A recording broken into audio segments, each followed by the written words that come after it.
petit récapitulatif de tout ça. Si, écoutez-moi très bien, si un microbe, il réussit à franchir les barrières naturelles de notre corps, par exemple à l'occasion d'une blessure, par exemple, le système immunitaire, le système de défense, il va développer une réaction rapide. C'est quoi cette réaction rapide? Je viens de l'expliquer. C'est la réaction inflammatoire. OK? C'est la réaction inflammatoire. C'est la réponse inflammatoire caractérisée par 4 symptômes. Douleur, rougeur, chaleur, gonflement. C'est clair? Donc, notre corps, il développe une réaction rapide que je viens de nommer la réaction inflammatoire. Qu'est-ce qui se passe? Les globules blancs, c'est-à-dire les leucocytes, ils vont quitter la circulation sanguine, ils vont se diriger vers le foyer d'infection. Pourquoi? Pour phagocyter l'agent pathogène. Regardez, quel est le verbe que j'ai utilisé? Phagocyter. Ça vient de phagocytose. C'est-à-dire, on va parler maintenant du phénomène, du mécanisme de la phagocytose. S'il vous demande, c'est quoi la phagocytose? C'est une réponse immunitaire non spécifique. C'est une réponse immunitaire non spécifique. Là, mes chers élèves, j'ai parlé des caractéristiques. Mais faisons une petite définition tout d'abord de la phagocytose. La phagocytose, c'est un mécanisme qui permet de digérer des micro-organismes. Donc, la phagocytose, c'est un mécanisme qui permet de digérer les micro-organismes. Il consiste à absorber puis digérer le microbe dans le milieu intracellulaire et enfin le rejeter sous forme de déchets moléculaires. Donc ça, c'est la définition. Phagocytose, mes chers élèves, c'est le mécanisme qui permet de digérer des microbes. OK? Les caractéristiques, donc en premier temps, il peut vous demander la définition. En deuxième temps, il peut vous demander les caractéristiques. Donc, doucement. Quelles sont les caractéristiques? La phagocytose, c'est une réponse immunitaire qui est non spécifique. Ça veut dire quoi non spécifique? Ça veut dire que ces phagocytes, ces cellules-là, ils digèrent, ils mangent tout ce qu'ils trouvent. Quelles que soient des bactéries, quels que soient des champignons, quels que soient des virus, quel que soit. Donc, c'est ça, non spécifique, c'est-à-dire il est dirigé vers tout l'ensemble des micro-organismes qui existent. Non spécifique. غير نوعية. موجهة ضد جميع أنواع الجراثيم الموجودة.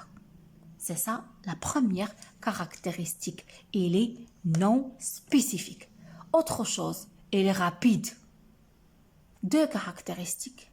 Non spécifique, rapide. J'insiste, rapide parce que dès l'apparition du premier micro-organisme pathogène, il se fait indifféremment quel que soit le corps étranger. C'est-à-dire il y a intervention. Il permet d'éliminer au plus vite le micro-organisme avant qu'il puisse se multiplier. Donc la phagocytose, c'est un mécanisme qui consiste à absorber, à digérer tous les types de microbes. C'est une réponse immunitaire non spécifique qui est rapide. C'est clair? Et il se fait selon des étapes. Selon des étapes, vous devez les connaître. Je peux les subdiviser l'étape d'accoulement et absorption, l'étape de digestion et l'étape expulsion des déchets. Donc, l'accoulement et l'absorption, quand vous voyez la cellule phagocytaire entre en contact avec l'agent étranger. Voilà l'agent étranger ici, c'est une bactérie, c'est l'antigène. Donc, il le reconnaît par des molécules qui se trouvent à sa surface. Donc, cette cellule globule blanc, il possède à sa surface des molécules qui permettent de reconnaître tout ce qui est étranger à notre corps. Donc, une fois que cette reconnaissance est établie, donc il y aura accoulement, puis il y aura absorption de cette bactérie-là. Voilà, à la phase de digestion, la cellule phagocytaire, elle émet des pseudopodes, c'est-à-dire des faux pieds qui entourent la bactérie, c'est comme ça. qui entoure la bactérie, il l'enferme dans une vésicule que je vais nommer le phagosome. À l'intérieur de son cytoplasme, on parle d'endocytose, c'est-à-dire il l'a englobé, il l'a fait entrer, pénétrer à l'intérieur, d'où le nom endocytose. Puis, qu'est-ce qu'il va se passer à l'intérieur? C'est la digestion, vu qu'il y a des enzymes digestives.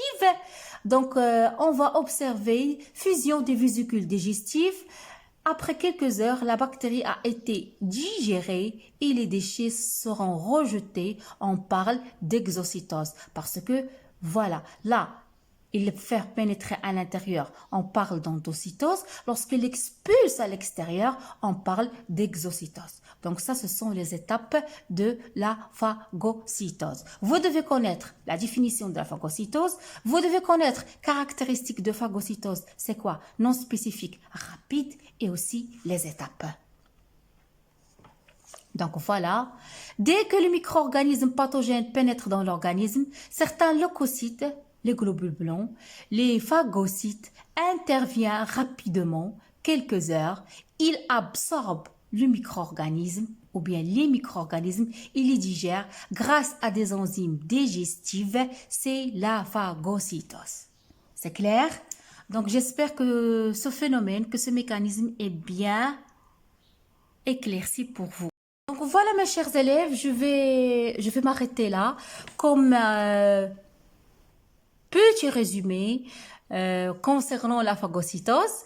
C'est quoi? S'il vous demande une définition, j'ai déjà présenté pour vous plusieurs définitions. Voilà une. C'est un processus cellulaire qui permet à une cellule d'englober un élément étranger et de le dégrader. Ou bien, vous pouvez le définir, c'est un mécanisme qui permet de digérer des micro-organismes. Ou bien, vous pouvez dire, la phagocytose consiste à absorber puis digérer le microbe dans le milieu intracellulaire et enfin, le rejeter sous forme de déchets moléculaires. C'est une réaction immunitaire. Retenez ça. C'est une réaction immunitaire qui est rapide. Parmi ses caractéristiques, rapidité s'il vous plaît, parce qu'il intervient dès l'entrée des agents pathogènes. Immédiate, rapide, immédiate, locale, non spécifique. Donc voilà les caractéristiques à ne pas oublier s'il vous plaît. Rapide, immédiate, locale, non spécifique, c'est-à-dire c'est une action qui est contre n'importe quel agent étranger. N'importe quel agent étranger, n'importe quel antigène. C'est clair? Donc, je vous donne rendez-vous à la prochaine séquence 4 dans laquelle on va traiter l'immunité spécifique. Révisez bien. Si vous avez des questions, vous me les laissez dans la partie commentaires. Laissez-moi des commentaires. Abonnez-vous à ma chaîne. À la prochaine.